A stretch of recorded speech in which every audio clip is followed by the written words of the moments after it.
बहुत समय पहले गंगा के किनारे बसे एक छोटे से गांव में गोमती काकी नाम की विधवा औरत रहती थी। उनकी दुनिया बस उनकी छोटी सी झोपड़ी, थोड़ी सी जमीन और उनकी पोती गुड़िया थी। पति का सहारा कब का छूट चुका था। बेटा बेटी भी समय के थपेड़ों में खो गए। अब गुड़िया ही उनकी आंखों का तारा थी। लेकिन गुजारा आसान न था। खेत में हल चलाने के लिए बैल चाहिए था और गोमती काकी के पास न पैसा था न जानवर। फिर भी वे हिम्मत नहीं हारती। हर सुबह वे खेत में गुड़िया को लेकर पहुंचती, अपने हाथों से मिट्टी जोतती और आसमान से दुआ मांगती कि कोई चमत्कार हो जाए। उस दिन जब वे खेत की मेड़ पर बैठकर हांफते हुए बोली, हे मालिक, अब अगर साथ न दोगे तो ये बच्ची कैसे जिएगी? तो उनकी पुकार सीधी देवलोक पहुंची। स्वर्ग के आंगन में जहां चारों ओर दिव्य प्रकाश फैला था, भगवान विष्णु और देवी लक्ष्मी विराजमान थे। धरती से उठी वह पुकार सुनकर देवी ने करुणा से भरकर कहा, नाथ, देखिए यह औरत कितनी अकेली है।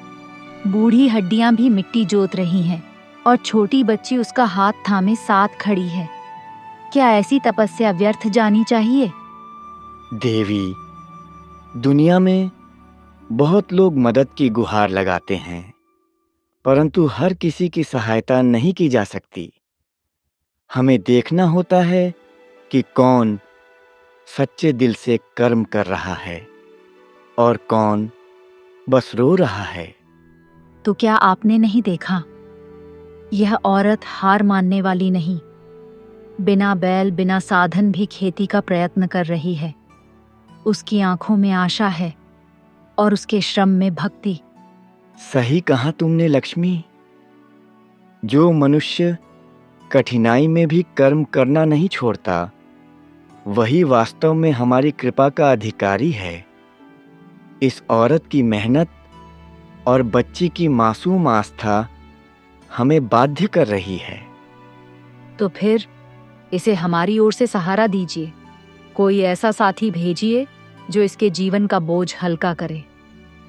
भगवान ने थोड़ी देर ध्यान लगाया और बोले, धरती पर एक दिव्य वृषभ है जिसे अब तक कोई नहीं पहचान पाया।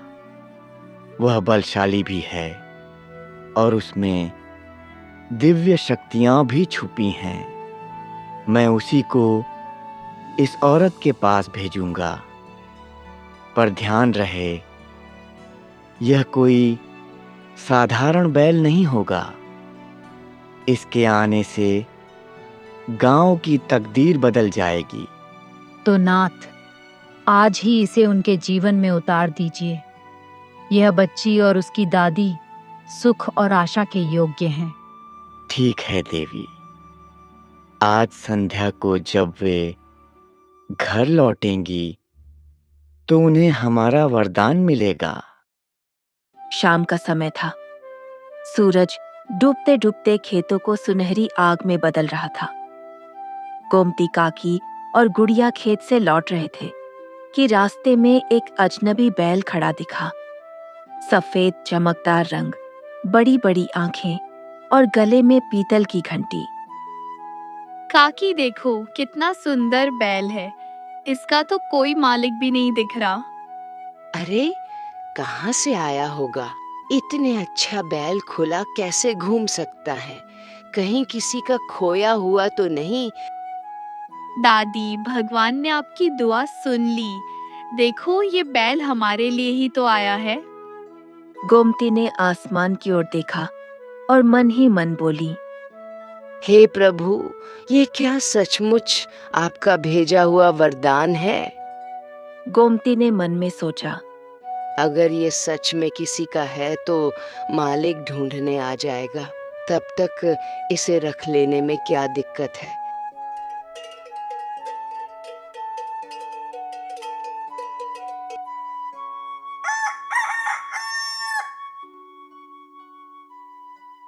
अगले ही दिन उन्होंने बैल को हल में जोता। गोमती सोच रही थी कि शायद ये बैल काम न करे, लेकिन जैसे ही हल मिट्टी में धंसा, बैल ने ऐसा जोर लगाया कि कड़ी पड़ी जमीन भी मुलायम बन गई। काकी देखो तो, जैसे मिट्टी अपने आप रास्ता दे रही हो। गोमती चकित थी। उन्होंने कई बैल देखे थे, मगर ऐसा जोर, ऐसी आज्ञाकारिता कभी न देखी। बैल ने थोड़ी ही देर में आधा खेत जोत दिया। अरे वाह नंदू, तू तो अकेला ही 4 बैलों का काम कर रहा है। दादी, अब हम बहुत सारा अनाज उगाएंगे, कोई हमारी भूख नहीं देखेगा। उस दिन से गांव वाले भी चकित रहने लगे।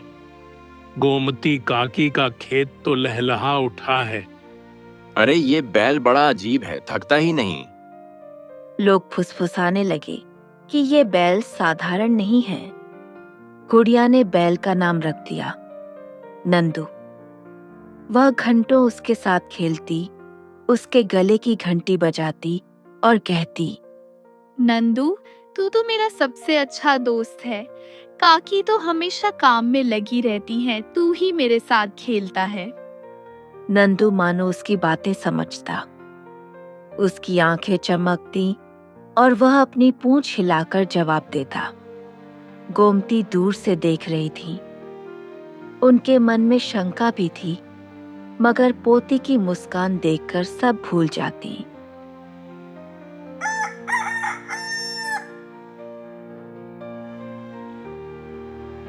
कुछ ही दिनों में गोमती काकी का खेत हरा भरा हो गया।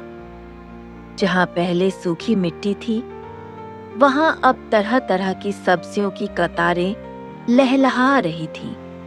भिंडी, लौकी, टमाटर, बैंगन, मिर्च, सब कुछ। यह देखकर पूरे गांव के लोग चकित थे।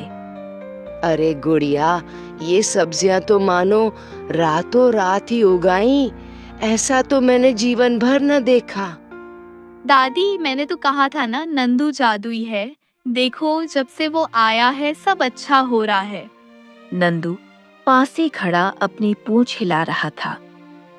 बेटी, जादू हो या भगवान की कृपा, अब सोचती हूँ कि इस सुख का हम अकेले क्या करेंगे।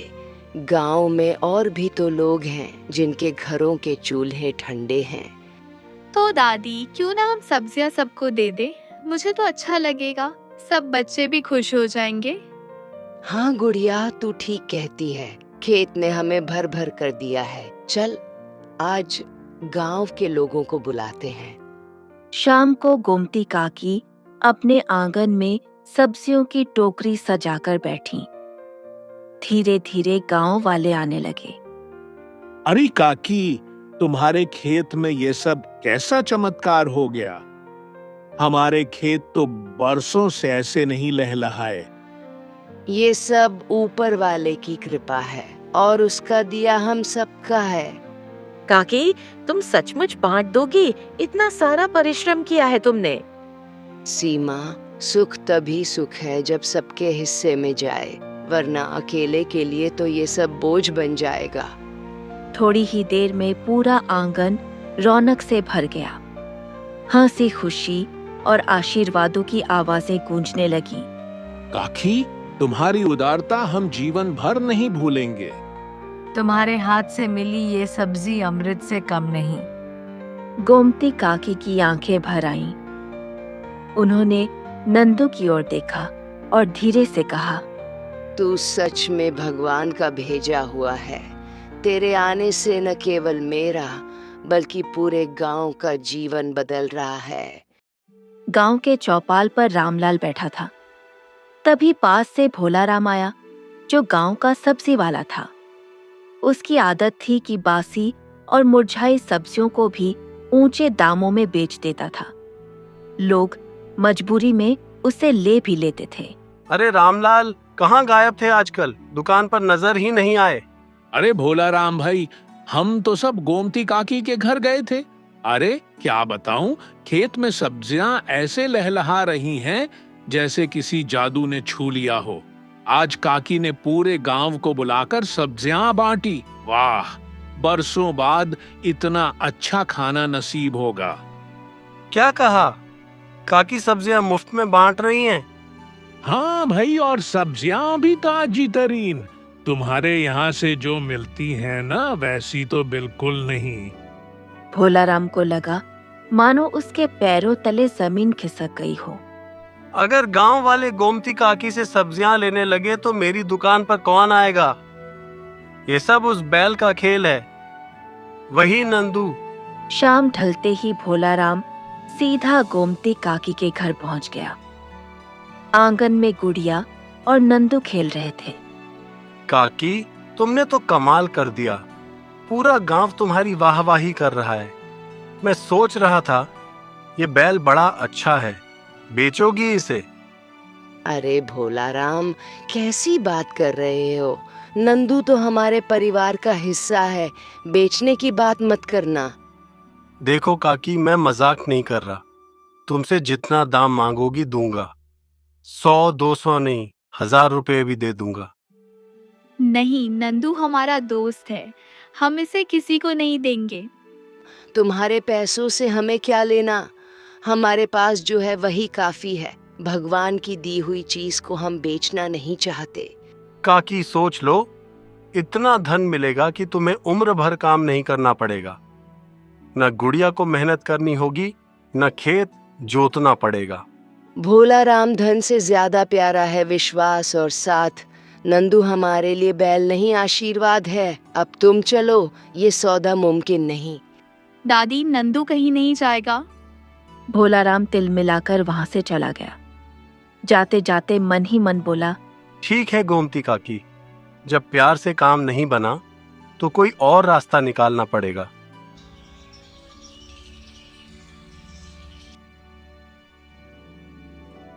रात गहरी हो चुकी थी। गांव में सन्नाटा पसरा था। गोमती काकी और गुड़िया अपने कमरे में गहरी नींद में सो रही थीं। आंगन में नंदू खड़ा था, शांत, मगर उसकी बड़ी बड़ी आंखों में अजीब सी चमक थी, मानो वह किसी का इंतजार कर रहा हो। धीरे धीरे कदमों की आहट सुनाई दी। अंधेरे में से 2 परछाइयां उभरी, भोलाराम और उसका साथी गंगू। दोनों चुपचाप घर की दीवार फांदकर अंदर आए। अरे भोलाराम, देख तो, ये तो बाहर ही खड़ा है। हमारा काम कितना आसान कर दिया इस बैल ने। हाँ गंगू, न रहेगा बैल, न बांटेगी गोमती काकी सब्जियां। गांव वाले फिर हमारी दुकान से ही सब्जी खरीदेंगे। चलो, देर न करो, इसे ले चलते हैं। दोनों नंदू को लेकर रात के अंधेरे में धीरे धीरे गांव से बाहर निकल पड़े। वे एक सुनसान रास्ते पर पहुंच चुके थे। चारों तरफ घना अंधेरा और पेड़ों की सरसराहट। अचानक दोनों ने पलटकर देखा, नंदू गायब था। अरे, ये कहाँ गया? अरे देखो देखो, उधर। भोलाराम, वो तो पीछे खड़ा है। दोनों ने देखा, नंदू बिल्कुल पीछे खड़ा था, शांति से उन्हें घूर रहा था। ये तो कमाल है। चलो जल्दी करो, कहीं किसी ने देख लिया तो सब गड़बड़ हो जाएगी। दोनों ने जल्दी से उसे फिर पकड़ लिया और आगे बढ़ने लगे। कुछ ही दूर चले होंगे कि अचानक नंदू फिर से गायब। इस बार उसके खुरों की आवाज पीछे से आई। भोलाराम, ये कैसी बला है? ये बैल है भी या कोई भूत प्रेत? मैं नहीं रह सकता यहाँ। इतना कहकर गंगू डर के मारे भाग खड़ा हुआ। भोलाराम अकेला रह गया। उसका गला सूखने लगा, हाथ कांपने लगे, लेकिन लालच अभी भी हावी था। नहीं, ये बस मेरा वहम है। ये बैल ही है, बस बैल। इसे पकड़ना ही होगा। हिम्मत रख भोलाराम, हिम्मत रख। वह कांपते हुए फिर नंदू के पास पहुंचा और उसे आगे खींचा। थोड़ा आगे ही बढ़े थे कि अचानक चारों तरफ अंधेरा गहराने लगा। ठंडी हवा चलने लगी। भोलाराम ने देखा, इस बार नंदू सामने खड़ा नहीं था, वहां खड़ा था भोलाराम जैसा ही एक इंसान। उसके सामने बिल्कुल उसकी ही शक्ल वाला दूसरा भोलाराम। आंखें लाल चमक रही थीं और होंठों पर डरावनी मुस्कान। भोलाराम, लालच हमेशा विनाश लाता है, क्या तू अब भी नहीं समझा? असल भोलाराम की आंखें फटी की फटी रह गईं। उसका शरीर सुन्न पड़ गया। ये कैसे? तू कौन है? भोलाराम वहीं डर से बेहोश होकर गिर पड़ा।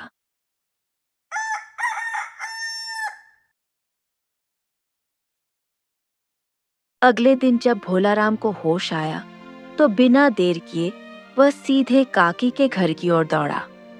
काकी, मुझे माफ कर दो। मैंने लालच में आकर बहुत बड़ी गलती की, लेकिन अब समझ गया हूँ कि मेहनत और ईमानदारी से बढ़कर कुछ नहीं। आज से मैं अपनी गलती सुधारूंगा और सच्चाई के रास्ते पर चलूंगा।